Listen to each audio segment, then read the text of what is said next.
Hey guys, Collar here, bringing you Game 4 of Airforce Ace versus OGN Sparkyz. And we have a Zerg versus Zerg matchup here. We have Oversky playing for Ace versus Luxury playing for OGN Sparkyz. This game is must-win for Ace because they are behind 1-2 against Sparkyz. Luxury on the right here is the twin brother of Yellow Arnak, and both of them are young rising stars in the Zerg world. I'd say they're right now they're definitely in the top 10 of all Zergs around here, and perhaps statistically they're in the top 5 for at least the recent performances. Really, Oversky statistically is not as good as either of them, but Oversky is very creative, and I do expect a really exciting matchup here. Zerg versus Zerg is perhaps an acquired taste, but it's one matchup that I really love, although some people don't love it as much. Some people think it's sort of boring or just repetitive, one-tracked. I like it because it's fast-paced, and it comes down to micro, a lot of micro. We have here Oversky spawning in yellow at the 5 o'clock, and we have Luxury spawning in teal at the 1 o'clock. Although one game I am considering commentating on is a very long Zerg versus Zerg game that was on the Pimpus playlist that had every kind of unit in it. It lasted for like 50 minutes and had Defilers, Devourers, Hydralisks, Lurkers, Ultras, every kind of unit possible. Of course, that did make the PP list, so that is quite a unique game of Zerg versus Zerg. Usually, Zerg versus Zerg comes down to Mutalisks and Zerglings. Really comes down to two factors: how many drones you produce at the beginning, and whether you can pick off any of the enemy drones if you decide to go for a rush. And then it comes down to whether you're going to go for a 1 hatchery or 2 hatchery builds. 1 hatchery would give you your Mutalist first, but 2 hatchery would give you eventually a better resource income. And finally it comes down to gas, what you choose to use for your gas, whether it's Mutalisks or Scourge.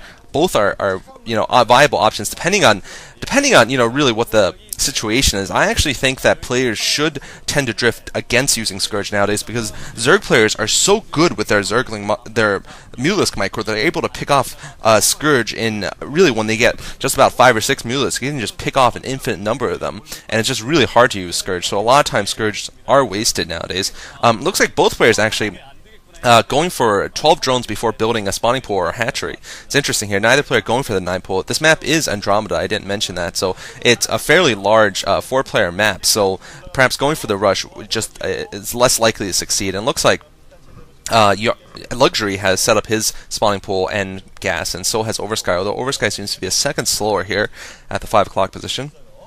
But so far both going for a 12 pool and extractor. So both players, it seems, will be getting well, I'm not sure. It could be that both players are going to go for their second hatchery first, and it looks like Luxury actually is going to do indeed that. It looks like he's actually setting up for an expansion here. So Luxury deciding to get the hatchery outside of his base at the natural, and looks like Oversky is putting it inside his base. So here's the first divergence here, and this divergence is critical. While Oversky will find it much easier to defend against Mutalisk Krask, of course, Luxury will have a better economy eventually if he manages not to lose any drones at either of his hatcheries. Of course, building spore colonies or sunken colonies is possible, but it's really a cost that really is very hard to endure in Zerg versus Zerg, and it's really one you want to leave away as much as possible. Looks like Oversky got his lair upgrading a second before Luxury did, but I don't think that's going to make too much of a difference. So it'll be interesting to see how many Zerglings each player decides to produce with their initial larva.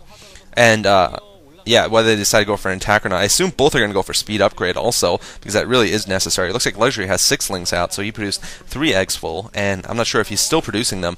Oversky here with 4 Zerglings, but I presume that by the time Luxury Zerglings get down, Oversky will have a couple more Zerglings, and then it'll be the sort of Zergling dance as each try to jockey for position and try to get a better concave shape to attack the other with. Or rather, you really want to absorb an attack actually to win a good Zergling battle. You want to actually be on the receiving side and have a concave attack and have the enemy run single file into your attack, because then you can swarm them, and even with equal numbers you end up winning by a lot. In any case though, here we have Oversky with about 8 lings, and the second hatchery is up for Luxury. Oversky getting his spire down behind his mineral line, and we'll see if Luxury, of course Luxury will get a spire. He's going to get it about 5 seconds later, so not enough time for Oversky to get any Mutalisks over to Luxury's base if he should choose to do so. And Oversky finally spotting the expansion hatchery from Luxury. I think it took that long for his Overlord to get to Luxury's base, and now it seems like he's going to go for an attack here.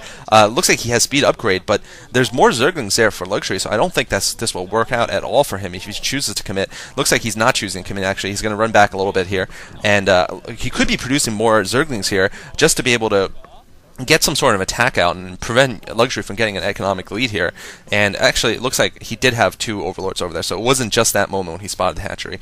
Actually, he had an Overlord there for a while. But regardless, Luxury is not going to be able to get much of an economic lead, though, until he puts down a second gas extractor, and that's going to cost him a significant amount of minerals, and larvae, which he can't be producing Zerglings with. So it looks like he's delaying doing that, and he's probably going to wait until his Mulisks are out, and perhaps he gains some sort of initial advantage before he decides to build upon it and get any drones at his expansion. Notice that his expansion is actually completely empty of any drones right now.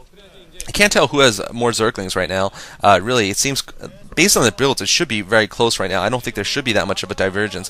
Looks like Oversky has the Spire up. Let's see what he decides to produce with his initial larva here. Of course, the balance between Scourge and Mulisks is quite important. And while I said it's hard to get hits off, I mean, it's not impossible. Usually what you want to do is engage the enemy's Mulisks with your Mulisks and then send Scourge in. And if you can manage to land perhaps more than half of them, they become economically successful. And anyway, Oversky going for a big attack here. Big Zergling attack here between Oversky and Luxury. I think Oversky is going to have more Zerglings, though. I think Oversky's a little bit ahead. Is he going to be ahead? Yes, he is going to be ahead. But the first Mulisks are out for Luxury, and Oversky's actually produce Scourge here.